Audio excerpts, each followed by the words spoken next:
Mientras yo estaba en un crucero por Europa, disfrutando Venecia con una copa de vino en la mano, mi hija Lilia le dio las llaves de mi hacienda a mi yerno Rodrigo diciéndole puedes mudarte, mi madre ya no va a usar eso, aprovecha. Él no sabía, ella no sabía, nadie sabía que yo había vendido esa hacienda hace exactamente un mes por $10 millones. 10 millones. Cuando los nuevos propietarios llegaron esa mañana con las escrituras firmadas y encontraron a Rodrigo cercando el pasto con alambre nuevo, instalando postes, actuando como dueño de una propiedad que ya no era mía y que jamás sería suya, el infierno se desató.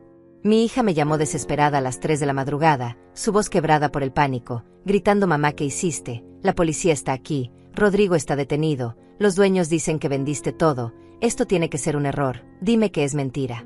Y yo, parada en la cubierta de ese barco, viendo las luces doradas reflejarse en el agua negra del Adriático, con mi vestido color champaña moviéndose con la brisa, sostuve el teléfono contra mi oreja y sentí algo que no había sentido en 30 años. Paz. Silencio interior. Libertad absoluta. Antes de explicarte cómo una madre de 64 años termina vendiendo en secreto una propiedad de $10 millones mientras su familia cree que esa hacienda les pertenece por derecho divino, necesitas entender la prisión invisible en la que viví durante 3 décadas completas. Necesitas ver el sistema perfecto de explotación emocional que construyeron alrededor de mí, tan sutil que incluso yo tardé años en reconocerlo. Porque esto no comenzó con la venta. Esto comenzó el día en que enviudé hace 15 años y descubrí que para mi hija Lilia y para todos los que me rodeaban, yo había dejado de ser Margarita, la mujer, la persona con sueños y deseos propios. Me convertí en algo mucho más útil para ellos. Me convertí en la administradora temporal de su futura herencia. Mi esposo y yo construimos esa hacienda con nuestras propias manos durante 25 años de trabajo brutal. Comenzamos con un terreno árido que nadie quería, sin agua, sin electricidad, solo tierra seca y espinas. Trabajé junto a mi marido desde los 20 años, cargando piedras, levantando cercas, durmiendo en una cabaña de madera que se inundaba cada temporada de lluvias. Parimos esa tierra igual que parí a mis 2 hijos. Con dolor, con sangre, con noches sin dormir. Cuando finalmente tuvimos ganado, cuando el pasto creció verde y abundante, cuando construimos la casa grande con sus corredores amplios y sus ventanas enormes, sentí que habíamos alcanzado algo que jamás imaginé posible. Una vida digna. Un patrimonio real. Algo nuestro. Pero mi esposo murió de un infarto masivo hace 15 años, un martes por la tarde, mientras revisaba el ganado en el potrero sur. Cayó entre el pasto alto y lo encontré horas después, cuando el sol ya se estaba poniendo. Tenía 52 años.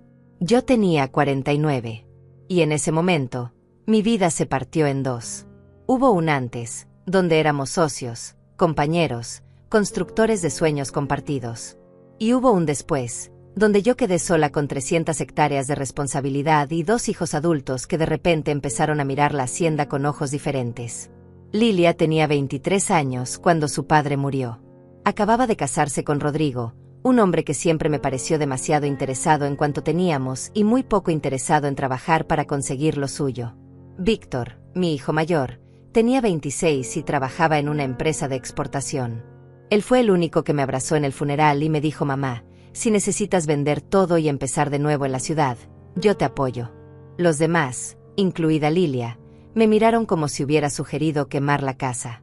Vender, decía mi hija con horror, vender lo que papá construyó. Jamás. Esto es nuestro legado, nuestra herencia, tú solo tienes que cuidarlo hasta que nosotros podamos hacernos cargo. Yo tenía 49 años. 49. No era una anciana decrépita esperando la muerte. Pero para ellos, mi vida útil como persona individual había terminado. Ahora era la guardiana de su futuro. Y acepté ese papel porque el dolor de perder a mi esposo era tan grande que no tenía fuerzas para pelear. Así que me quedé en la hacienda, sola, trabajando desde que salía el sol hasta que se ocultaba, manteniendo todo en perfecto estado para el día en que ellos decidieran reclamarlo. Los primeros años fueron sutiles. Lilia venía de visita cada 2 o 3 meses, siempre con Rodrigo, siempre mirando todo con esa expresión evaluadora, como quien inspecciona una inversión. Mamá, decía Lilia, deberías plantar más árboles frutales en esa sección, cuando esto sea nuestro vamos a necesitar más sombra. O Rodrigo comentaba durante la cena: tienes demasiado ganado viejo, suegra, deberías renovar el hato, piensa en el futuro. El futuro. Siempre hablaban del futuro. Nunca del presente. Nunca de mí. Víctor se fue del país hace 10 años. Consiguió un trabajo en una multinacional y se mudó a Canadá. Antes de irse, vino a despedirse y me dijo algo que no olvidaré jamás. Mamá, me dijo sosteniendo mis manos entre las suyas, aléjate de Lilia y Rodrigo, ellos solo te ven como un banco, como una propiedad que todavía no pueden cobrar, esto no va a terminar bien, véndelo todo y vive tu vida. Pero yo no escuché. Todavía creía que ser buena madre significaba sacrificarlo todo. Y sacrifiqué. Dios mío, ¿cómo sacrifiqué? Pagué la boda de Lilia. Toda. Desde el vestido color marfil importado que costó $8,000 hasta el salón de fiestas con capacidad para 300 personas que ella insistió en reservar porque quería que todos vieran que la hija de la dueña de la hacienda se casaba por todo lo alto. Gasté $45,000 en una fiesta de un día. $45,000 que saqué de la venta de ganado, de mis ahorros personales, del dinero que mi esposo y yo habíamos guardado durante años para nuestra jubilación. Cuando le di el cheque a Lilia, ella me abrazó y me dijo gracias mamá, sabía que podía contar contigo. No dijo te lo pagaré. No dijo es demasiado, no puedo aceptarlo. Lo tomó como si fuera su derecho natural. Como si yo le debiera ese dinero por el simple hecho de haberla traído al mundo. 2 años después, Rodrigo llegó con un plan de negocios escrito en servilletas de papel. Quería poner un taller mecánico en el pueblo. Necesitaba $30,000 para el equipo inicial, el local, los permisos. Me juró que me pagaría en 2 años con intereses.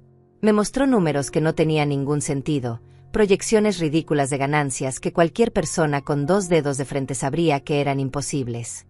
Pero Lilia estaba ahí, sentada en mi sala, mirándome con esos ojos que conocía desde que era bebé, diciendo mamá, por favor, esta es nuestra oportunidad de crecer, de construir algo propio, tú siempre nos has apoyado, no nos abandones ahora. Y yo cedí. Vendí más ganado. Le di los $30,000. El taller quebró en 8 meses. Jamás vi un solo peso de regreso. Cuando le pregunté a Rodrigo qué había pasado, se encogió de hombros y dijo el mercado está difícil. Suegra, no era el momento, ya habrá otras oportunidades. Como si acabara de perder 30 pesos, no $30,000. Después vino el auto. Lilia necesitaba un auto nuevo porque el suyo ya tenía 5 años y según ella daba mala imagen llegar a los lugares en un vehículo tan viejo. $20,000. Después fue la operación estética que según Rodrigo era necesaria para la autoestima de Lilia. $12,000. Después fue el curso de posgrado que Lilia nunca terminó. $15,000. Después fueron las deudas de tarjetas de crédito que no podían pagar. $10,000. Y así, año tras año, fui vaciando mis cuentas, vendiendo ganado, empeñando joyas que mi esposo me había regalado, trabajando más horas, durmiendo menos, envejeciendo más rápido, todo para mantener a flote la vida de 2 adultos perfectamente capaces que habían descubierto que era más fácil pedirme a mí que trabajar ellos mismos. Pero lo peor no era el dinero. Lo peor era la forma en que me hablaban. Rodrigo comenzó a llamarme suegra solamente cuando necesitaba algo, pero cuando estaba con sus amigos en la hacienda, tomando mis cervezas, usando mi piscina, me llamaba Margarita con ese tono de familiaridad forzada que usan las personas cuando quieren demostrar que tienen poder sobre ti. Una tarde lo escuché hablando con un amigo en el corredor. Decía esta hacienda vale fácil unos $10 millones. Cuando sea mía voy a subdividir una parte y vender lotes. Con eso arranco varios negocios. La vieja no sabe administrar esto, solo lo mantiene porque no tiene más nada que hacer. La vieja. Me llamó la vieja. Yo estaba del otro lado de la pared, congelada, con una jarra de limonada en las manos que iba a llevarles, sintiendo como cada palabra me atravesaba como un cuchillo oxidado. Lilia era peor porque usaba el lenguaje del amor para manipularme. Mamá, me decía, sé que te sientes sola aquí en esta hacienda tan grande, ¿por qué no te mudas a un departamento en el pueblo y nos dejas usar este espacio? Nosotros lo cuidaríamos, tú estarías más cómoda en un lugar pequeño, más fácil de mantener, piensa en ti, mamá, ya no tienes edad para estar trabajando tanto. Cada vez que yo mencionaba que quería viajar, que quería conocer Europa, que había soñado toda mi vida con ver París o Roma, ella fruncía el ceño y decía pero mamá, gastar tanto dinero en viajes cuando podrías invertir en tu familia, en tu futuro, en nuestros hijos cuando los tengamos. Hablaba de mis nietos hipotéticos como si ya existieran, como si yo les debiera mi presente por su futuro inexistente. Nunca me visitaban solo porque sí. Cada llamada telefónica venía con una solicitud adjunta. Mamá, necesito que me transfieras para esto. Mamá, préstame para aquello. Mamá, regálame. Mamá, ayúdame. Mamá, resuélveme la vida. Y yo lo hacía porque en algún rincón enfermo de mi mente creía que si daba suficiente, si me sacrificaba lo suficiente, si desaparecía lo suficiente como persona y existía únicamente como fuente de recursos, ellos finalmente me querrían. Finalmente me valorarían. Finalmente dirían gracias. Mamá, eres increíble, no sabemos qué haríamos sin ti. Pero ese día nunca llegó. Lo que llegó fue algo completamente diferente. Hace 2 años, en mi cumpleaños número 62, desperté sola en la hacienda como siempre. Preparé café, salí al corredor, vi el sol levantarse sobre los potreros que había cuidado durante décadas. Esperé. Lilian no llamó en la mañana. Tampoco al mediodía. A las 4 de la tarde recibí un mensaje de texto escueto: feliz cumpleaños, mamá, después te llamo, estoy ocupada. Nunca llamó. Víctor sí me llamó desde Canadá, hablamos 1 hora, me cantó las mañanitas, me hizo reír. Pero Lilia, mi hija que vivía a solo 2 horas de distancia, no vino, no llamó, no recordó que existía más allá de un mensaje automático. 2 días después me enteré por una publicación en redes sociales que ese fin de semana Lilia y Rodrigo habían estado en la hacienda. En mi hacienda. Con un grupo de amigos. Habían hecho una fiesta. Usaron mi piscina, mi parrilla, mi casa. Y no me invitaron. Ni siquiera me avisaron. Llegaron con las llaves que les había dado para emergencias, usaron mi propiedad como si fuera un club privado, y se fueron dejando basura en el jardín y botellas vacías flotando en la piscina. Cuando los confronté, Rodrigo se rió. Literalmente se rió en mi cara y dijo: suegra, no es para tanto, la casa estaba vacía, usted no la estaba usando ese día, pensamos que no le importaría. Y Lilia agregó: mamá, no seas dramática, algún día esto va a ser nuestro de todos modos, ¿qué diferencia hace si lo usamos ahora o después? Actúa como si te estuviéramos robando algo que no es tuyo. Ese fue el momento. Esa frase exacta. Actúa como si te estuviéramos robando algo que no es tuyo. Ahí, parada en mi propia sala, en la casa que construí con mis propias manos, escuchando a mi hija decirme que yo no tenía derecho real sobre mi propia vida, algo dentro de mí se quebró. O tal vez finalmente se arregló. Tal vez llevaba 30 años rota y esa fue la primera vez que las piezas volvieron a acomodarse en su lugar correcto. Me senté en el corredor de la hacienda con una botella de vino que llevaba años guardada para una ocasión especial que nunca llegaba, y finalmente entendí que la ocasión especial era esta, el momento exacto en que decidí dejar de mentirme a mí misma. Las estrellas brillaban sobre los potreros como siempre lo habían hecho, indiferentes a mi drama humano, y yo las observaba mientras en mi cabeza algo fundamental se reconfiguraba. No fue tristeza lo que sentí. Tampoco fue rabia, aunque la rabia vendría después. Oleadas y oleadas de rabia acumulada durante décadas. Lo que sentí en ese momento fue claridad. Esa claridad brutal que llega cuando finalmente ves la verdad completa y desnuda, sin los filtros del amor maternal, sin las excusas que te inventas para justificar lo injustificable.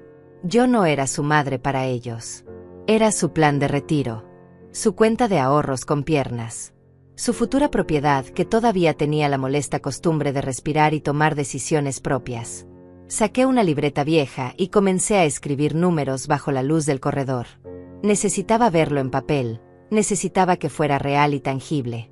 En los últimos 15 años, desde que enviudé, había dado a Lilia y Rodrigo aproximadamente $250,000. 250,000. La boda. El taller que quebró. El auto. La cirugía estética. El posgrado que nunca terminó. Las deudas de tarjetas de crédito que pagué 3 veces. Los préstamos para negocios que jamás prosperaron. Los regalos que exigían para Navidad, para cumpleaños, para aniversarios. Cada número que escribía era una puñalada de realidad. Cada suma era un año de mi vida que había sacrificado creyendo que estaba invirtiendo en amor cuando en realidad estaba financiando mi propia explotación. Pero lo que realmente me destruyó cuando hice las cuentas no fue solo el dinero. Fue el tiempo. Calculé cuántas horas había trabajado en esos 15 años manteniendo la hacienda sola. Levantándome a las 5 de la mañana para alimentar al ganado. Reparando cercas bajo el sol brutal del mediodía. revisando que todo estuviera perfecto cada vez que ellos amenazaban con visitarme, porque Rodrigo siempre encontraba algo que criticar, algo que según él yo estaba haciendo mal, algo que necesitaba mejorarse para cuando fuera suyo. Había invertido más de 50.000 horas de trabajo físico brutal en una propiedad que ellos ya consideraban suya, mientras yo me convertía en una empleada no remunerada de mi propia herencia. Y durante todo ese tiempo, ¿qué recibía a cambio? Visitas obligadas cada 3 o 4 meses que duraban apenas unas horas antes de que encontraran una excusa para irse. Llamadas telefónicas que siempre, absolutamente siempre, terminaban con una solicitud de dinero. Críticas disfrazadas de consejos sobre cómo debía manejar mi vida, mi propiedad, mi futuro. Rodrigo diciéndome que vendiera tal sección de tierra porque ellos necesitaban capital. Lilia sugiriendo que redujera el ganado porque mantener tanto era innecesario para una mujer sola.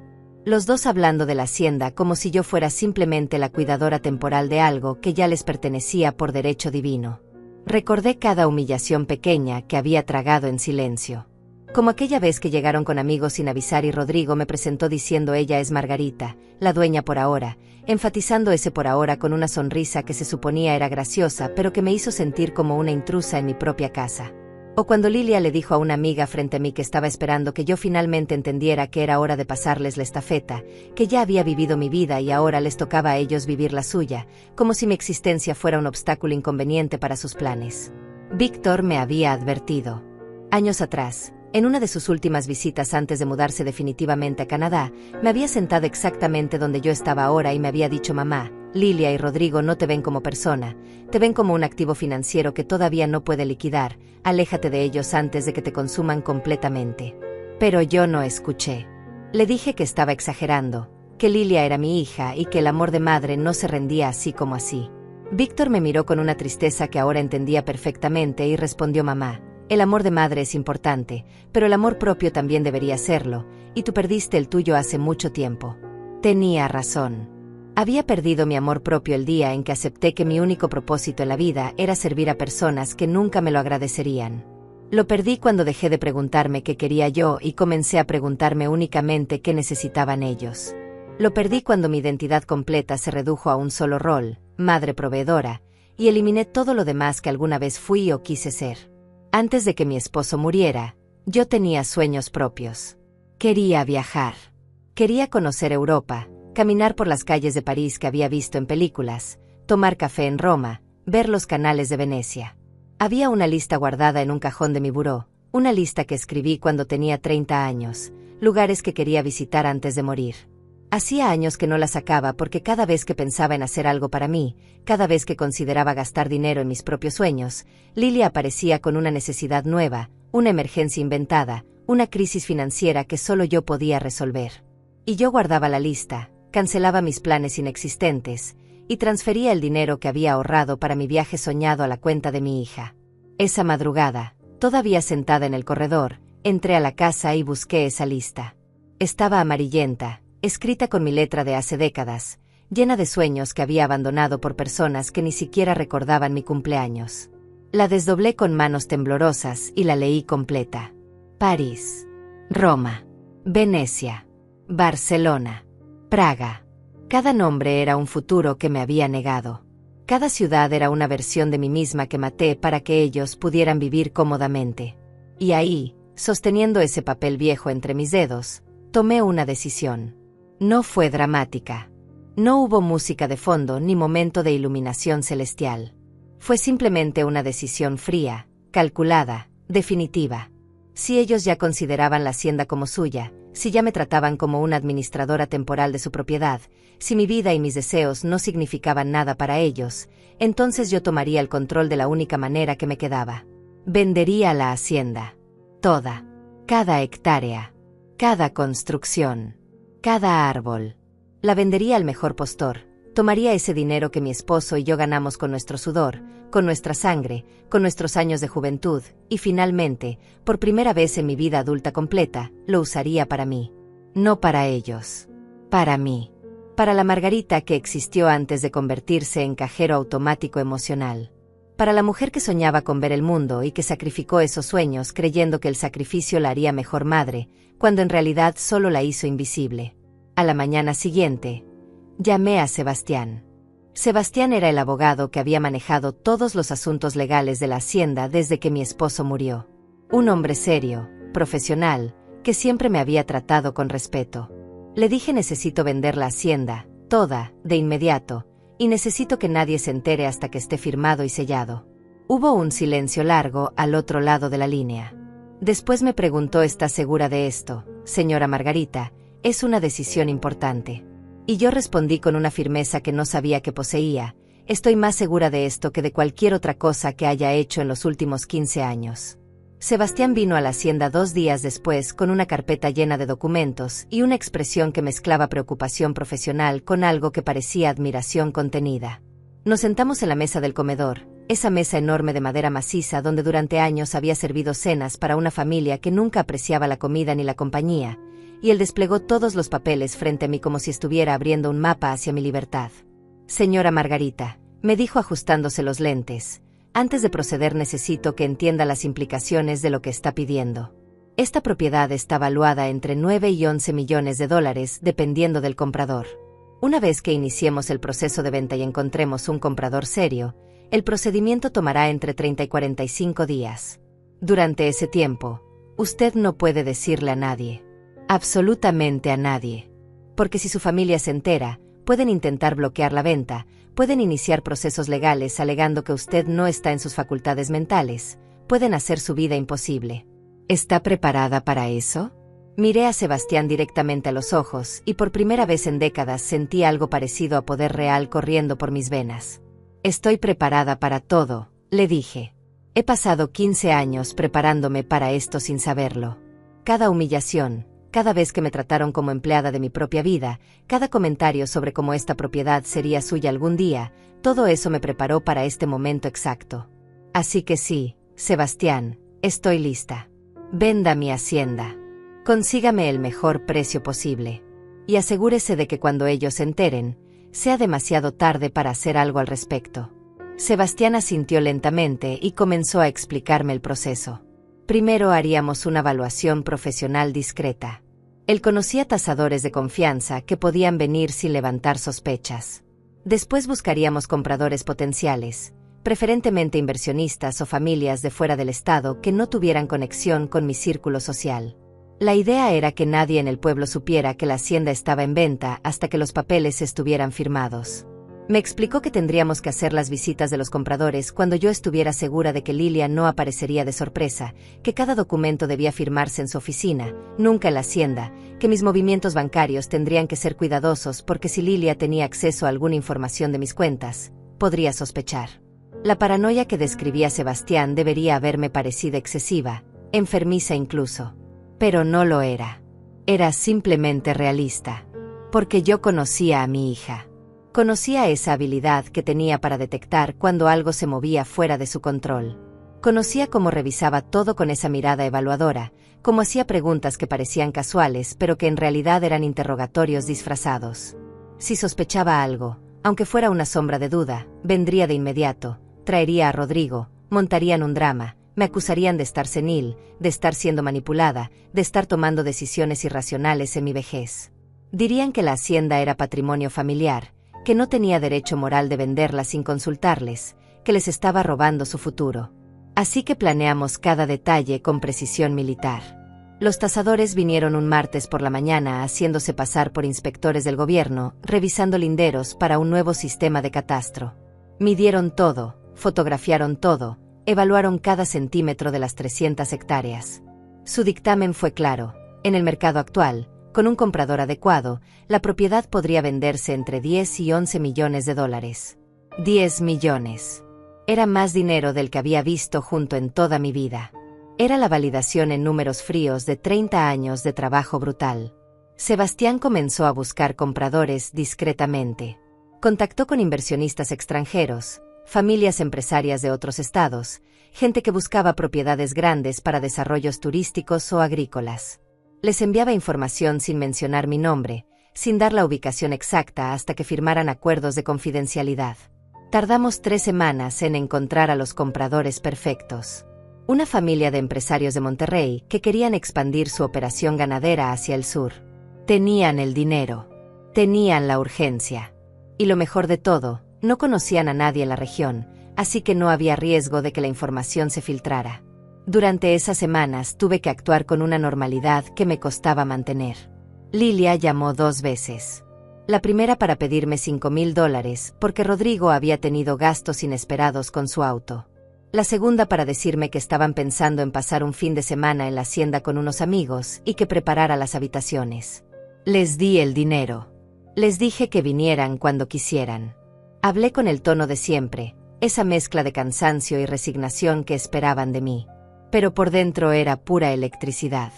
Cada palabra que les decía era una mentira perfecta. Cada transferencia bancaria era mi última concesión. Estaba contando los días para mi liberación y ellos no tenían la menor idea. El día que los compradores vinieron a ver la propiedad, inventé que tenía cita médica en la ciudad y que estaría fuera todo el día. Sebastián los trajo personalmente. Recorrieron cada potrero, cada instalación, la casa, los corrales, los pozos de agua. Les encantó todo. Especialmente les gustó que la propiedad estuviera en perfecto estado de mantenimiento, que no hubiera deuda sobre ella, que los títulos estuvieran limpios. Esa misma tarde me hicieron una oferta formal. $10 millones. Pago al contado mediante transferencia bancaria internacional. Cierre en 30 días. Firmé la aceptación esa noche en la oficina de Sebastián con manos que apenas temblaban. Él me preguntó si quería pensarlo un día más, si estaba completamente segura. Y yo le respondí que nunca en mi vida había estado más segura de nada. Esto no era venganza, le expliqué. Era justicia. Era recuperar lo que era mío por derecho. Era elegirme a mí misma por primera vez en décadas. Él sonrió, una sonrisa triste pero comprensiva, y me dijo: señora Margarita, conozco a muchas personas que han vendido propiedades en su vida, pero nunca he visto a alguien recuperar su dignidad junto con el dinero. Espero que estos 10 millones le den la vida que siempre mereció. Los siguientes 30 días fueron una actuación digna de un premio. Seguí mi rutina exacta de siempre. Cuidaba el ganado. Regaba el jardín. Respondía a los mensajes de Lilia con la misma paciencia cansada de siempre. Rodrigo vino una tarde sin avisar con un amigo que según él quería ver ganado para comprar. Los dejé recorrer todo. Los escuché hablar sobre cómo cuando esto fuera suyo harían tal y cual cambio. Rodrigo le señalaba a su amigo diferentes secciones diciendo: aquí voy a poner un lago artificial, acá voy a construir cabañas para rentar, esta parte la voy a lotificar. Hablaba de mi propiedad, de mi trabajo de 30 años, como si yo ya estuviera muerta y enterrada. Y yo solo sonreía y le servía limonada y por dentro contaba los días que faltaban para que su mundo de fantasía se derrumbara. Lilia me llamó una semana antes del cierre para decirme que había estado pensando y que realmente sería mejor si yo considerara mudarme a un lugar más pequeño. Mamá, me dijo con esa voz melosa que usaba cuando quería manipularme, tienes 64 años, esa hacienda es demasiado trabajo para ti, piensa en tu salud, piensa en tu bienestar. Nosotros podemos hacernos cargo. Tú podrías rentar un departamento lindo en el pueblo, estar cerca de todo, descansar finalmente. Y la hacienda estaría en buenas manos. Nuestras manos. Le dije que lo pensaría. Que tenía razón. Que tal vez era hora de hacer cambios. Y ella se emocionó tanto que casi podía escucharla calculando mentalmente cuánto valía cada hectárea. 3 días antes del cierre, mientras firmaba los últimos documentos en la oficina de Sebastián, tomé otra decisión. No solo vendería la hacienda. Me iría del país inmediatamente después. No quería estar aquí para el drama. No quería ver la cara de Lilia cuando se enterara. No quería escuchar los gritos de Rodrigo ni sus amenazas vacías. Quería estar lo más lejos posible cuando su mundo explotara. Así que reservé un crucero por el Mediterráneo que salía 4 días después del cierre oficial. 30 días navegando por Europa. Visitando cada ciudad de mi lista amarillenta. Viviendo finalmente los sueños que había guardado en un cajón durante décadas. Sebastián preparó todo para que el dinero se transfiriera a cuentas internacionales el mismo día del cierre. $10 millones. Después de impuestos y honorarios legales, me quedarían aproximadamente 8,5 millones. Más dinero del que necesitaría para el resto de mi vida. Dinero que nadie podría tocar. Dinero que era completamente mío. El día del cierre llegó como cualquier otro día. Me levanté temprano, preparé café, Salí al corredor a ver el amanecer sobre los potreros por última vez. No sentí nostalgia. No sentí tristeza. Sentí alivio. Porque esta hacienda, este lugar que había amado tanto, se había convertido en mi prisión. Cada árbol era un recordatorio de todo lo que había sacrificado. Cada cerca era una barrera que yo misma había construido alrededor de mi libertad. A las 10 de la mañana estaba sentada en la oficina de Sebastián junto con los compradores, una pareja de aproximadamente 50 años acompañados por su hijo y su abogado. Eran gente seria, profesional, que miraba los documentos con el cuidado de quien sabe exactamente lo que está adquiriendo. La esposa me dijo: señora Margarita, hemos visto muchas propiedades en los últimos 2 años y ninguna estaba tan bien cuidada como la suya, se nota el amor que le puso a ese lugar. Y yo quise decirle que no era amor, que era supervivencia, que era llenar el vacío de una vida sin propósito con trabajo hasta que el trabajo se convirtió en mi única identidad. Pero solo sonreí y le di las gracias. Firmamos durante 1 hora. Página tras página de documentos legales que transferían 30 años de mi existencia a manos de extraños. Cada firma era una liberación. Cada inicial era un paso más hacia la mujer que debí ser siempre. Cuando llegamos al documento final, Sebastián me miró y preguntó una última vez: ¿está completamente segura, señora Margarita? Una vez que firme esto no hay vuelta atrás. Y yo tomé la pluma, la sostuve sobre el papel, y pensé en Lilia diciéndome que actuaba como si me estuvieran robando algo que no era mío. Pensé en Rodrigo hablando de cuando esto fuera suyo. Pensé en 15 años de ser invisible en mi propia vida. Y firmé. Margarita Herrera de Campos. Mi nombre completo, claro y definitivo, en el último documento. La transferencia bancaria se procesó inmediatamente. Sebastián tenía todo preparado para que el dinero fluyera directo a cuentas internacionales que había abierto semanas atrás. $8.500.000 después de impuestos. Vi los números aparecer en la pantalla de la computadora y sentí algo que no había sentido en décadas. No era felicidad exactamente. Era algo más profundo. Era propiedad. Propiedad sobre mi propia vida. Propiedad sobre mi futuro. Por primera vez desde que mi esposo murió, el dinero que veía en esa pantalla era completamente mío, sin compromisos, sin obligaciones, sin una hija esperando al otro lado para decirme cómo debía gastarlo. Los compradores me estrecharon la mano, me agradecieron, me dijeron que cuidarían bien la propiedad. Les di las llaves de la hacienda, esas llaves que había cargado en mi bolsillo durante 15 años como si fueran cadenas. Al entregarlas, sentí que me quitaba grilletes. Sebastián me acompañó afuera y en la calle, bajo el sol brutal del mediodía, me abrazó. Fue un abrazo paternal, lleno de comprensión. Hizo lo correcto, me dijo. Ahora viva su vida. No le debe nada a nadie. Y yo asentí porque las palabras no me salían. Tenía un nudo en la garganta que no era tristeza sino emoción contenida durante tanto tiempo que dolía físicamente liberarla. Volví a la hacienda por última vez esa tarde. Necesitaba recoger algunas cosas personales antes de irme definitivamente. Los compradores me habían dado una semana para desalojar, pero yo solo necesitaba un día. No tenía muchas pertenencias que quisiera conservar. La mayoría de los muebles, los adornos, las cosas que llenaban esa casa, eran recordatorios de una vida que ya no quería. Caminé por cada habitación como quien recorre un museo de su propia historia. Aquí la recámara donde mi esposo murió mientras dormía antes del infarto que se lo llevaría horas después en el potrero. Allá la cocina donde preparé miles de comidas para una familia que comía distraída mientras planeaba cómo sacarme más dinero. El comedor donde Rodrigo se sentaba en la cabecera como si ya fuera el dueño. La sala donde Lilia me decía que era egoísta por querer quedarme en un espacio tan grande yo sola. Empaqué solo lo esencial. Ropa. Fotografías de mi esposo y de mis hijos cuando eran pequeños, antes de que la codicia los transformara en extraños. Algunos libros. La lista amarillenta de lugares que quería visitar. Y una caja de madera tallada que mi esposo me regaló en nuestro 10º aniversario, donde guardaba cartas viejas y recuerdos que solo significaban algo para mí. Todo lo demás lo dejé. Los muebles caros que Lilia había elegido diciendo que eran una buena inversión para la casa. Los cuadros que Rodrigo colgó sin preguntarme porque según él daban mejor aspecto. La vajilla fina que solo usábamos cuando ellos traían visitas que necesitaban impresionar. Que se quedara todo.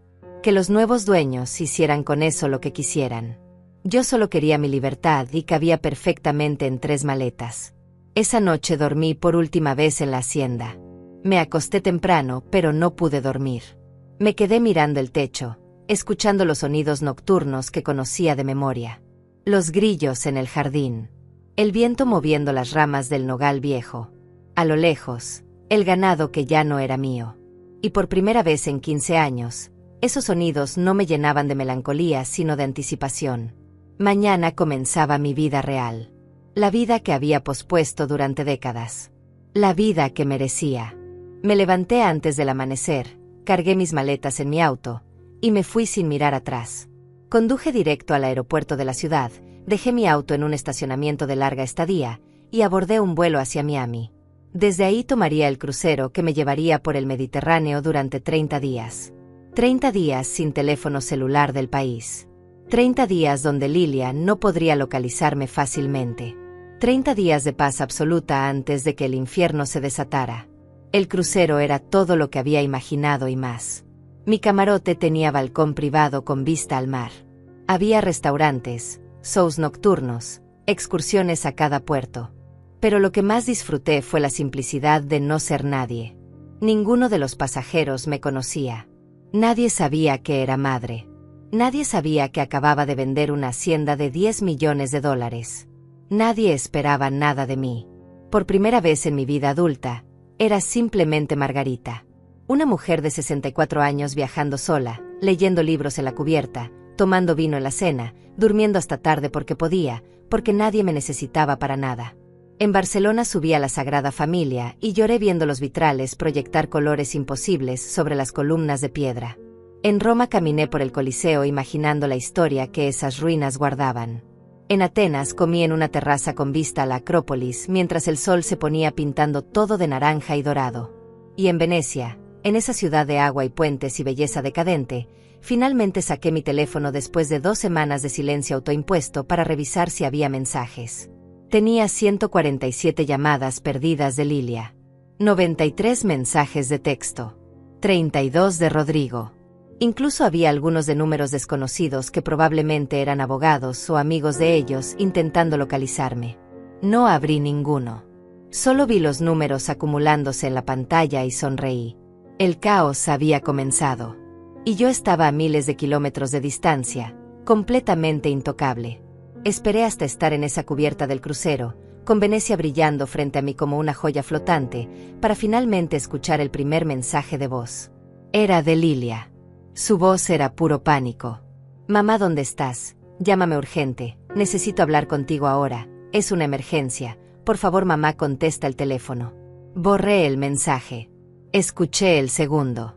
Mamá, esto no es gracioso, necesito que me llames ya, pasó algo terrible en la hacienda, hay gente diciendo que la vendiste, esto tiene que ser un error, llámame. Borré ese también. Seguí escuchando. Los mensajes evolucionaban de pánico a confusión a rabia.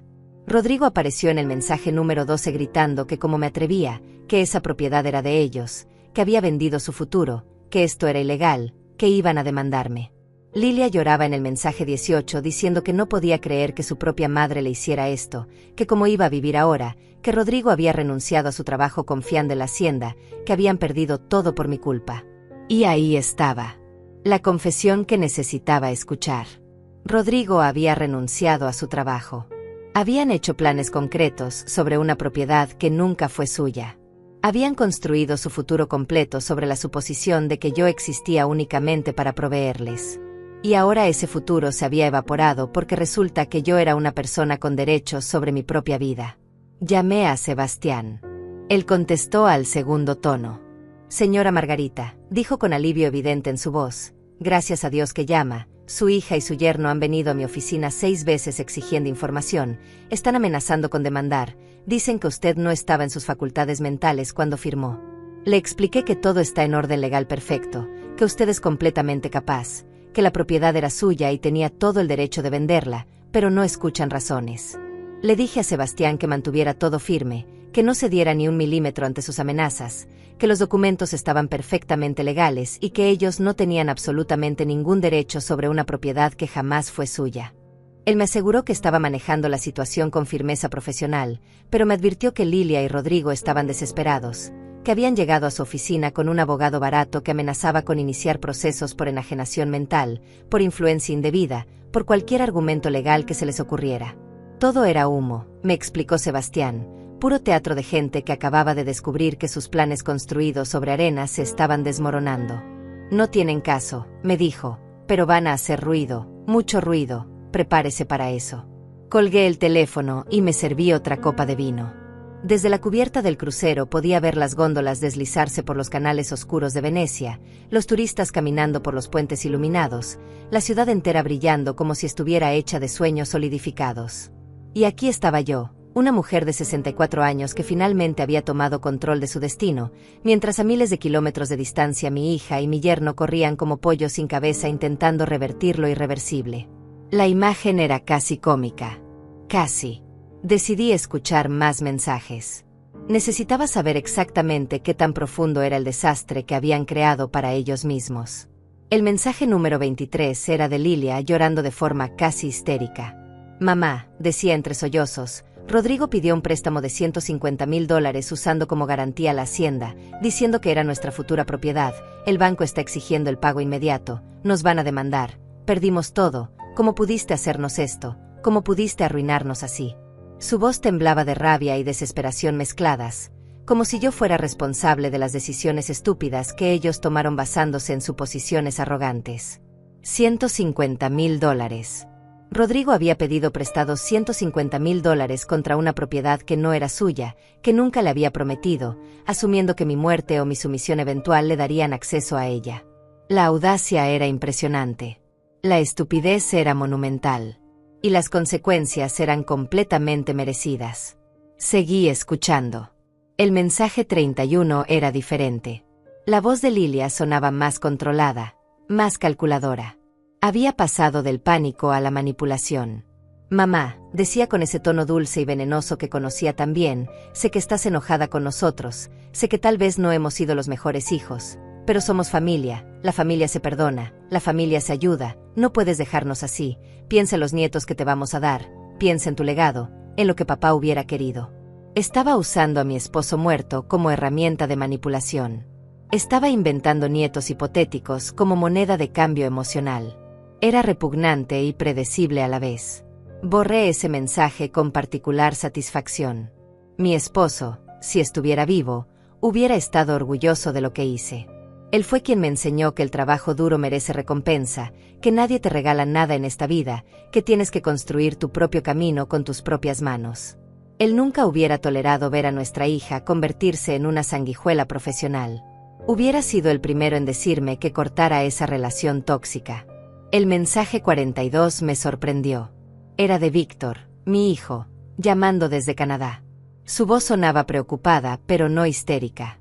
Mamá, decía, Lilia me llamó llorando diciendo que vendiste la hacienda y que los dejaste en la ruina. Honestamente, mamá, si lo hiciste, bien hecho, era hora de que te liberaras de ellos, pero llámame cuando puedas para saber que estás bien, te quiero. Esas últimas palabras, te quiero, dichas con sinceridad genuina y no como preámbulo a una solicitud de dinero, me hicieron llorar ahí parada en la cubierta del barco. Víctor, mi hijo que se fue porque no soportaba ver cómo me explotaban. El único que realmente me quería sin condiciones. Le escribí un mensaje de texto largo explicándole todo. Le conté sobre la venta, sobre el dinero, sobre el crucero, sobre mi decisión de finalmente vivir para mí misma. Le dije que estaba bien, mejor que bien, que estaba experimentando una paz que no conocía desde antes de que su padre muriera. Me respondió en minutos.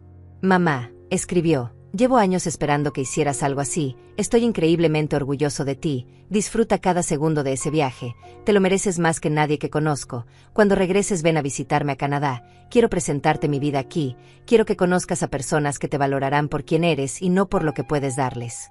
Guardé ese mensaje como si fuera un tesoro. En medio del caos, en medio de las acusaciones y los gritos y las amenazas legales vacías, tenía esto. Tenía el amor genuino de un hijo que me veía como persona. Y eso valía más que cualquier cantidad de dinero. Pero los mensajes de Lilia continuaban llegando. Cada día aparecían 3 o 4 nuevos. Algunos eran súplicas. Otros eran acusaciones. Algunos intentaban la ruta de la culpa religiosa, diciendo que Dios me juzgaría por abandonar a mi familia. Otros amenazaban con cortar toda relación conmigo para siempre, como si eso fuera un castigo y no exactamente lo que yo buscaba. La desesperación en su voz crecía con cada mensaje. Y yo los escuchaba todos como quien ve una telenovela mala, con distancia emocional completa, casi con curiosidad antropológica sobre hasta dónde podía llegar una persona cuando su fuente de dinero fácil desaparece. El mensaje que finalmente me hizo reír, una risa amarga pero genuina, fue el número 67. Rodrigo había tomado el teléfono de Lilia y hablaba con esa voz de hombre que cree que la autoridad masculina soluciona todo. Suegra, decía, sé que está enojada, pero esto es ridículo. Usted nos debe esa hacienda, trabajamos para usted durante años. Ahí me detuve y retrocedí el mensaje para escucharlo de nuevo. Trabajamos para usted durante años. La mentira era tan descarada, tan completamente divorciada de la realidad, que era casi impresionante. Rodrigo jamás trabajó un solo día en la hacienda. Jamás arregló una cerca. Jamás alimentó al ganado. Jamás hizo nada excepto llegar con sus amigos a usar la piscina y planear en voz alta cómo remodelaría todo cuando fuera suyo. Pero en su mente retorcida, pedir dinero prestado contra la hacienda, planear su futuro alrededor de ella, contar con ella como si ya les perteneciera, eso era trabajo. Eso era esfuerzo. Eso les daba derecho. La desconexión con la realidad era absoluta. Llamé a Sebastián de nuevo para actualización. Me contó que Rodrigo y Lilia habían intentado contactar a los nuevos dueños de la hacienda directamente, apareciendo en la propiedad sin avisar, tratando de convencerlos de que la venta era inválida. Los nuevos dueños, comprensiblemente molestos, habían llamado a la policía. Rodrigo terminó detenido por allanamiento. Pasó 6 horas en una celda antes de que Lilia pudiera pagar la fianza. Y lo mejor de todo, me dijo Sebastián casi riéndose, fue que cuando la policía llegó, Rodrigo estaba instalando alambre nuevo en los potreros, actuando como dueño legítimo, gritándoles a los verdaderos propietarios que se fueran de su tierra. Ahí estaba. El momento exacto que el título y la imagen prometían. Mi yerno, encontrado por los nuevos dueños cercando el pasto con alambre nuevo, creyendo firmemente que la hacienda era suya porque mi hija le había dado las llaves y le había dicho aprovecha, mi madre ya no va a usar eso. La arrogancia. La estupidez. La completa falta de vergüenza. Todo culminando en una detención policial y una humillación pública que probablemente ya era el chisme número 1 en todo el pueblo. Sebastián me explicó que los nuevos dueños estaban considerando presentar cargos adicionales por daño a la propiedad, ya que Rodrigo había empezado a hacer modificaciones sin autorización. También me informó que el banco que le prestó los $150,000 a Rodrigo ya había iniciado proceso de cobro legal, y que sin la hacienda como garantía y sin trabajo porque había renunciado confiando en su futuro como hacendado, Rodrigo estaba financieramente destruido. Lilia también enfrentaba consecuencias sociales. Sebastián había escuchado por conocidos mutuos que ella había estado presumiendo en redes sociales durante semanas que era la nueva dueña de la hacienda, publicando fotos de la propiedad, hablando de sus planes de renovación, básicamente declarando públicamente que había heredado un imperio de $10 millones. Y ahora todos esos amigos, todos esos contactos, todos los que vieron esas publicaciones, sabían la verdad. Sabían que había contado con dinero que nunca fue suyo. Sabían que su madre la había dejado fuera completamente. La humillación no era solo financiera, era social, era pública, era total. Pasé los siguientes días del crucero en una extraña mezcla de paz y anticipación. Sabía que eventualmente tendría que enfrentarlos. Sabía que Lilia y Rodrigo no se rendirían solo porque sus amenazas legales fueran vacías o porque la vergüenza pública los estuviera destruyendo. Gente como ellos, gente que había vivido toda su vida adulta esperando heredar riqueza sin trabajar por ella, no acepta la derrota fácilmente. Harían un último intento desesperado. Y yo necesitaba estar preparada para ese momento. Sebastián me llamó una tarde mientras el barco estaba anclado en Santorini. Señora Margarita, me dijo con tono grave, tengo información que necesita saber. Lilia y Rodrigo compraron boletos de avión a Europa. Van hacia allá. Lograron averiguar por algún contacto en la agencia de viajes que usted está en un crucero por el Mediterráneo y aparentemente planean interceptarla en Barcelona, que es su próxima parada. Mi corazón se aceleró, pero no de miedo, sino de algo parecido a excitación. Perfecto, le dije. Que vengan. Es hora de terminar esto de una vez por todas. Llegué a Barcelona 3 días después. El crucero atracó temprano en la mañana y yo bajé a tierra con la intención de pasar el día recorriendo la ciudad antes de regresar al barco en la noche. Había reservado una mesa en un café cerca de las Ramblas, uno de esos lugares turísticos pero encantadores con mesas en la acera y vista a la gente pasando. Pedí café con leche y un croissant y me senté a esperar. Porque sabía que vendrían. Sabía que me encontrarían. Y quería que fuera en público, rodeada de testigos, donde no pudieran hacer una escena demasiado dramática sin quedar como locos frente a extraños. No tardaron mucho. A las 11 de la mañana vi a Lilia caminando por la acera, buscándome con ojos desesperados. Rodrigo venía detrás de ella cargando una mochila y luciendo exactamente como lo que era, un hombre al borde del colapso financiero y emocional. Cuando Lilia me vio, su cara pasó por 3 emociones en 2 segundos. Alivio de haberme encontrado. Rabia de verme tan tranquila. Y algo parecido a esperanza de que todavía pudiera convencerme de arreglar el desastre que ellos mismos crearon. «Mamá», dijo llegando a mi mesa sin aliento, «gracias a Dios que te encontramos». Su voz temblaba. Tenía ojeras profundas. Su ropa estaba arrugada como si hubiera dormido con ella puesta. Se veía destruida. Y una parte horrible de mí, una parte que había estado dormida durante décadas, sintió satisfacción al verla así.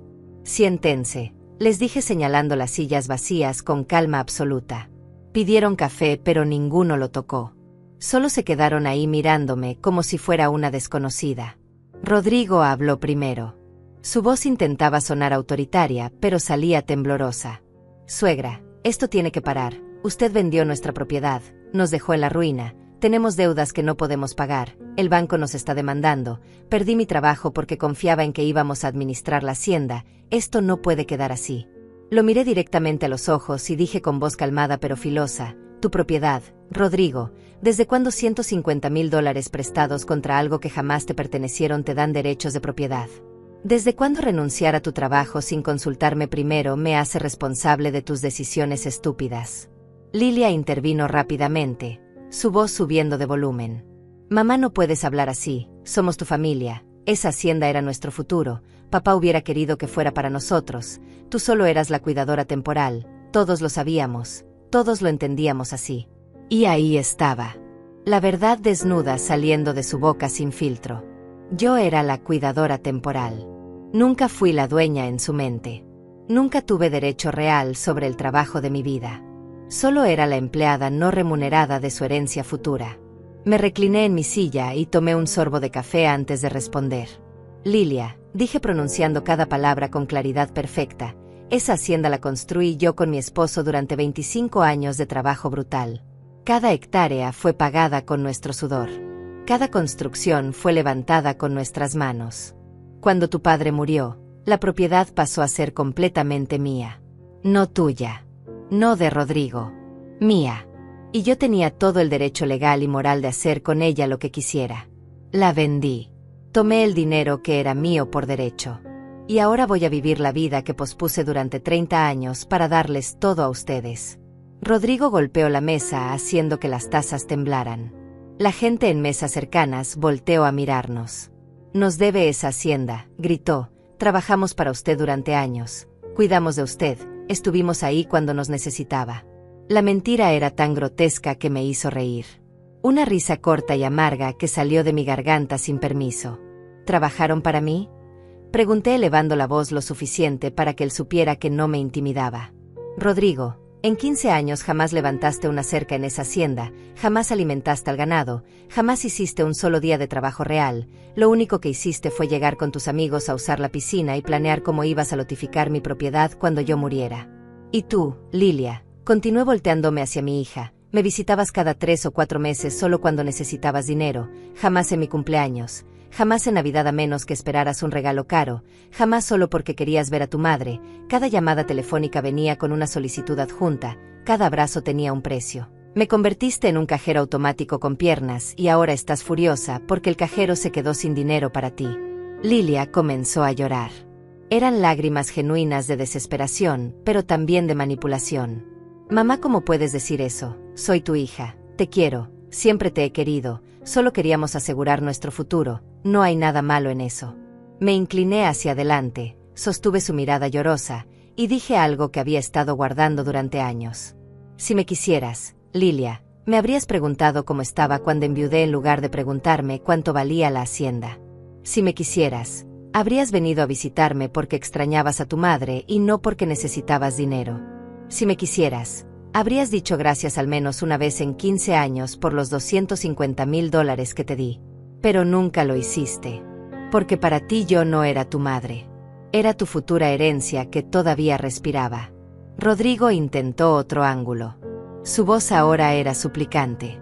Suegra, por favor, somos familia, tiene que ayudarnos, estamos hundidos, perdimos nuestra casa, tuvimos que mudarnos a un departamento rentado horrible, Lilia está destruida, yo no consigo trabajo, el banco nos persigue, si no nos ayuda vamos a terminar en la calle. Y yo sentí exactamente cero compasión. ¿Sabes qué, Rodrigo?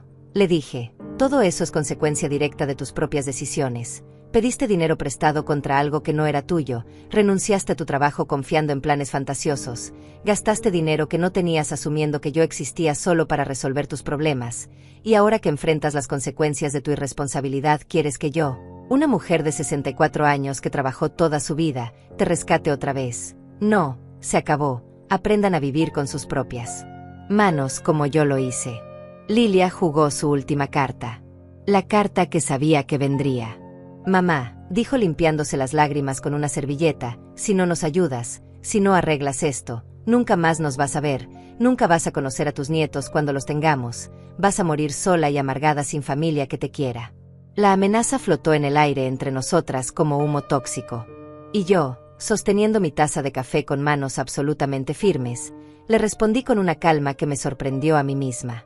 Lilia, si la única razón por la que me buscarías es por dinero, entonces prefiero no verte nunca más. Si los únicos nietos que me darías son nietos condicionados a que yo les financie la vida, entonces no necesito conocerlos. He vivido 64 años en este mundo y finalmente aprendí algo fundamental.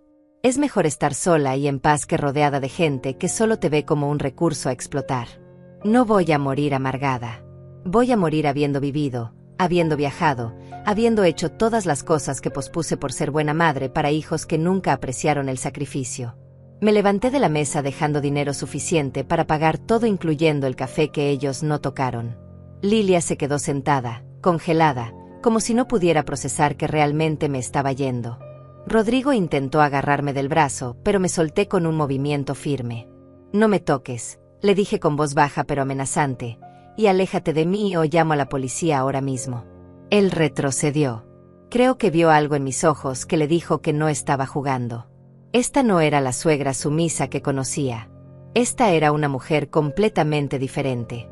Caminé por las ramblas sin voltear atrás.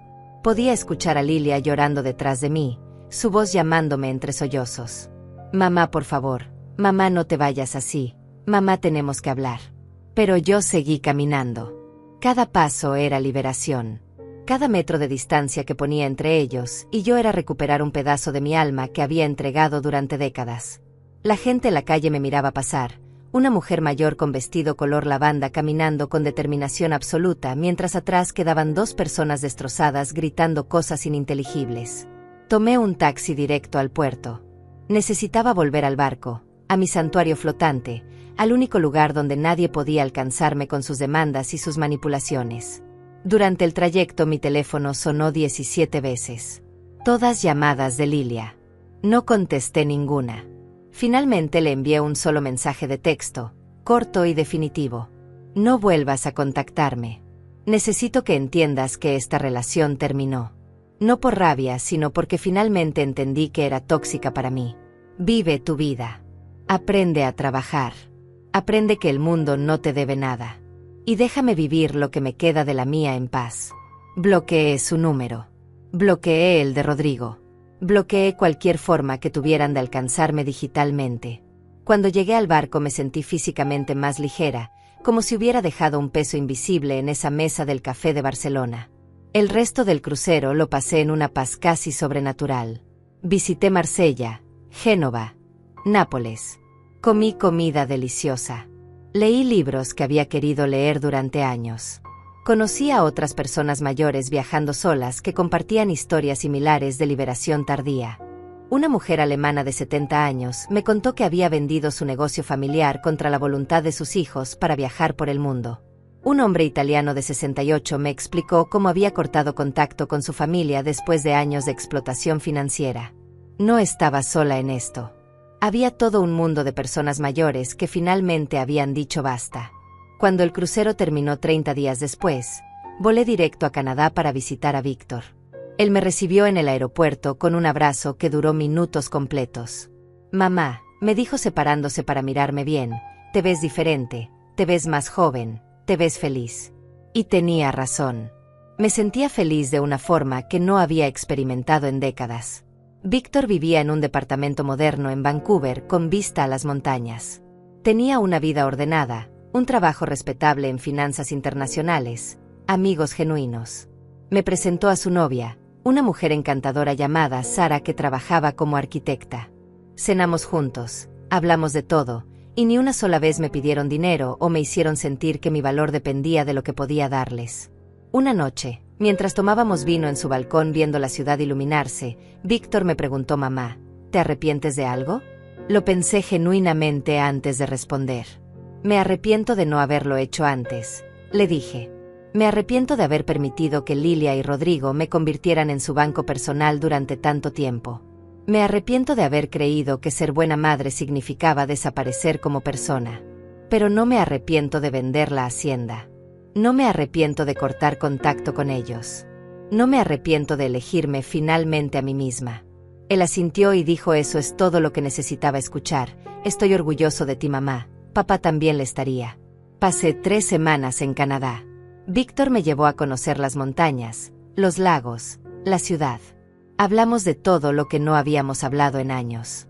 Me contó que se había alejado de México precisamente porque no soportaba ver cómo Lilia me manipulaba y yo lo permitía. Me confesó que había intentado hablar conmigo muchas veces sobre eso, pero que yo siempre defendía a mi hija diciendo que la familia era sagrada. «Ahora finalmente entiendes», me dijo, «que la familia solo es sagrada cuando es recíproca, cuando hay respeto mutuo, cuando no es unilateral el sacrificio». Cuando regresé a México un mes después de haber vendido la hacienda, ya no volví al pueblo donde había vivido toda mi vida. En cambio, compré un departamento en la Ciudad de México, en una zona tranquila cerca de Coyoacán. 2 habitaciones, balcón con plantas, suficiente espacio para mí y para los libros que siempre quise tener tiempo de leer. Contraté a una diseñadora de interiores joven que me ayudó a decorarlo exactamente como yo quería, con colores claros, muebles cómodos, arte en las paredes que elegí yo misma sin consultar a nadie. Me inscribí en un club de lectura para personas mayores. Comencé a tomar clases de italiano porque quería volver a Italia y poder comunicarme mejor. Hice amigas genuinas, mujeres de mi edad que habían vivido vidas completas y complejas y que no me conocían como la madre de Lilia o la dueña de la hacienda, sino simplemente como Margarita, una mujer interesante con historias que contar. Por primera vez en mi vida adulta tenía una identidad propia separada de mi rol familiar. Sebastián vino a visitarme una tarde a mi nuevo departamento. Traía noticias. «Señora Margarita», me dijo mientras tomábamos té en mi balcón, «pensé que debía informarle que Lilia y Rodrigo finalmente se declararon en bancarrota. Perdieron todo. Tuvieron que vender hasta su auto. Rodrigo consiguió trabajo en un almacén cargando cajas. Lilia está trabajando en un supermercado como cajera. Viven en un departamento pequeño del lado más pobre del pueblo». La información no me dio placer, pero tampoco me causó dolor. Era simplemente información sobre 2 personas que alguna vez formaron parte de mi vida y que ahora estaban viviendo las consecuencias naturales de sus decisiones. «¿Han intentado contactarla?», preguntó Sebastián. «No desde Barcelona», respondí. «Bloqueé todos sus números, bloqueé sus redes sociales, dejé muy claro que no quería contacto». Él asintió aprobatoriamente. También me informó que habían corrido rumores en el pueblo, que mucha gente murmuraba sobre la madre cruel que abandonó a su hija y la dejó en la miseria. Pero también había otra narrativa creciendo, me explicó, la de una mujer que finalmente se liberó de hijos abusivos que solo la veían como fuente de dinero. La opinión pública estaba dividida, pero honestamente a mí no me importaba. No vivía más en ese pueblo. No conocía a esa gente. Sus opiniones sobre mi vida eran irrelevantes. Los meses pasaron convirtiéndose en un año. Viajé a Argentina, a Perú, a España nuevamente. Cada viaje era una marca en mi lista amarillenta, cada ciudad visitada era un sueño hecho realidad con décadas de retraso. Gasté dinero en experiencias, en buena comida, en hoteles cómodos, en tours guiados, en todo lo que siempre me negué creyendo que era egoísta gastar en mí misma.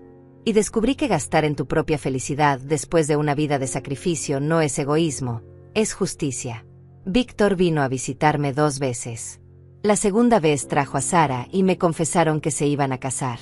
Me preguntaron si quería ayudar a pagar algo de la boda. Les dije que por supuesto, que sería un honor. Pero la diferencia fundamental con cómo ayudé a Lilia fue evidente. Víctor y Sara tenían presupuesto propio, planes realistas, no esperaban que yo financiara todo. Solo querían mi participación simbólica. Les di $20,000 como regalo. Víctor lloró y me dijo: mamá, esto es demasiado, no tienes que hacer esto. Y yo le respondí: lo hago porque quiero, porque te amo, porque aprecio la relación sana que tenemos, no porque me siento obligada o manipulada. En mi segundo año en el departamento de Coyoacán recibí una carta. Llegó por correo certificado, así que tuve que firmar para recibirla. Era de Lilia. El sobre estaba escrito con su letra que conocía tan bien. Lo sostuve durante 1 hora completa sin abrirlo. Parte de mí quería tirarlo directo a la basura. Otra parte necesitaba saber qué decía después de más de 1 año de silencio absoluto. Finalmente abrí la carta. Estaba escrita en 3 páginas con letra apretada, como si Lilia hubiera tenido tanto que decir que apenas cabía en el papel. Comenzaba con: mamá, sé que no quieres saber de mí, sé que probablemente ni siquiera leas esto, pero necesito intentarlo una última vez. Los últimos 18 meses han sido los más difíciles de mi vida. Perdimos todo. La casa, el auto, nuestra reputación, nuestros ahorros, todo.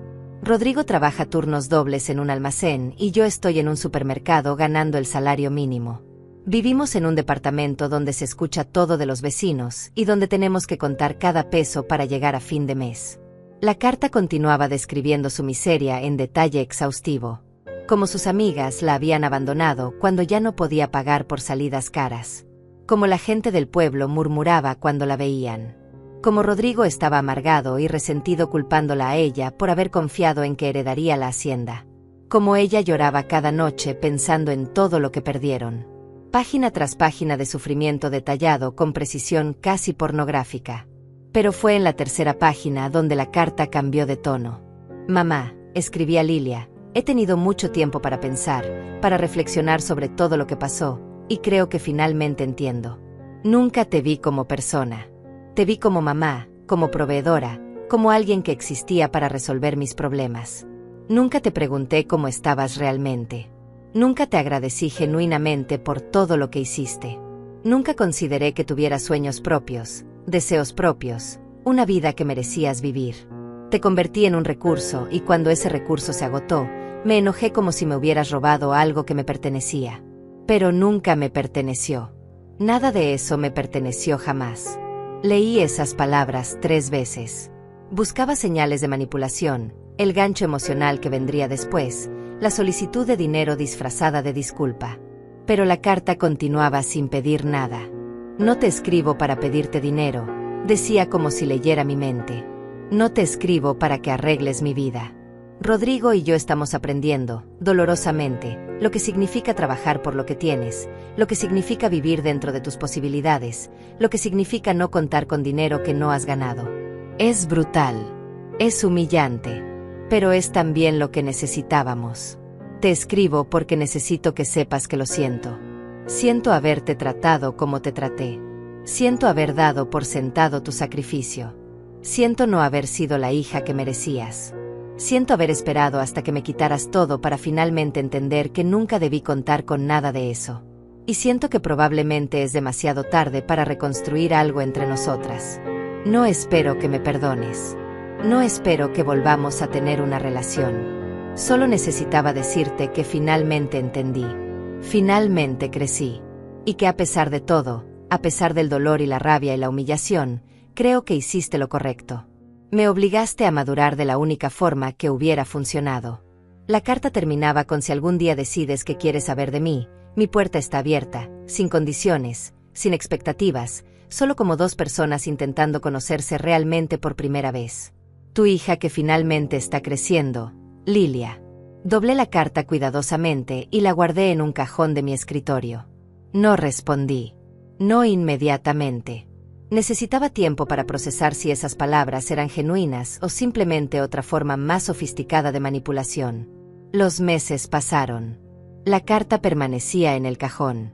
Ocasionalmente la sacaba y la releía buscando señales, intentando decidir si la transformación que describía era real o performativa. 6 meses después de recibir la carta, Víctor se casó con Sara en una ceremonia hermosa en Vancouver. Fue una boda pequeña, íntima, llena de amor genuino. Durante la recepción, mientras bailaba con mi hijo, él me preguntó: «Mamá, ¿has pensado en Lilia?». Le conté sobre la carta, sobre las disculpas, sobre mi incertidumbre. Víctor me miró con esa sabiduría que había ganado viviendo lejos de la toxicidad familiar y me dijo: «Solo tú puedes decidir si le das otra oportunidad, pero si lo haces, que sea en tus términos, cuando tú estés lista, si es que alguna vez le estás, y no porque sientas obligación, sino porque genuinamente quieres intentarlo». Volví a México después de la boda con esas palabras resonando en mi cabeza. Pasaron 3 meses más. Y una tarde, mientras tomaba café en mi balcón viendo el atardecer pintar el cielo de naranja y púrpura, tomé una decisión. Le escribí a Lilia un mensaje corto por correo electrónico. Decía: «Recibí tu carta, la leí muchas veces. Aprecio tus palabras, pero necesito más tiempo, necesito ver con acciones y no solo con palabras que realmente cambiaste. Por ahora podemos mantener contacto limitado, un mensaje cada mes contándome cómo estás, sin pedir nada, solo compartiendo tu vida, y veremos con el tiempo si podemos reconstruir algo». Lilia respondió en horas. «Gracias, mamá», escribió. «Entiendo completamente, haré exactamente eso, sin presiones, sin expectativas, solo quiero que sepas que estoy trabajando en ser mejor persona». Y cumplió. Cada mes llegaba un mensaje. Corto, respetuoso, contándome sobre su trabajo, sobre cómo ella y Rodrigo estaban asistiendo a terapia de pareja, sobre pequeños logros como pagar una deuda o ahorrar para algo. Nunca pedía dinero. Nunca sugería visitarme. Solo compartía su vida como quien comparte con un conocido distante. Pasó un año completo de estos mensajes mensuales antes de que yo respondiera con algo más que acuses de recibo corteses. Le escribí contándole sobre mi vida, sobre mis viajes, sobre mi club de lectura, sobre lo feliz que era viviendo para mí misma. Y agregué al final: «Estoy orgullosa de que estés aprendiendo a construir tu vida con tus propias manos. Así es como debió ser siempre». Hoy, 3 años después de vender la hacienda, vivo en mi departamento de Coyoacán rodeada de plantas, libros y recuerdos de viajes a lugares que alguna vez solo existieron en una lista amarillenta. Tengo 77 años. He visitado 23 países. He leído más de 200 libros. He hecho amigas que me valoran por quien soy y no por lo que puedo darles.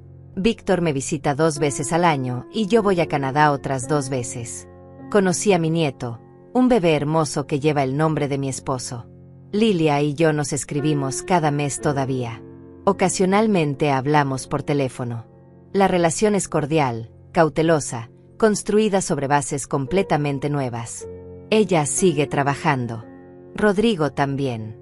Viven modestamente pero dignamente. No les he dado dinero y ellos no lo han pedido.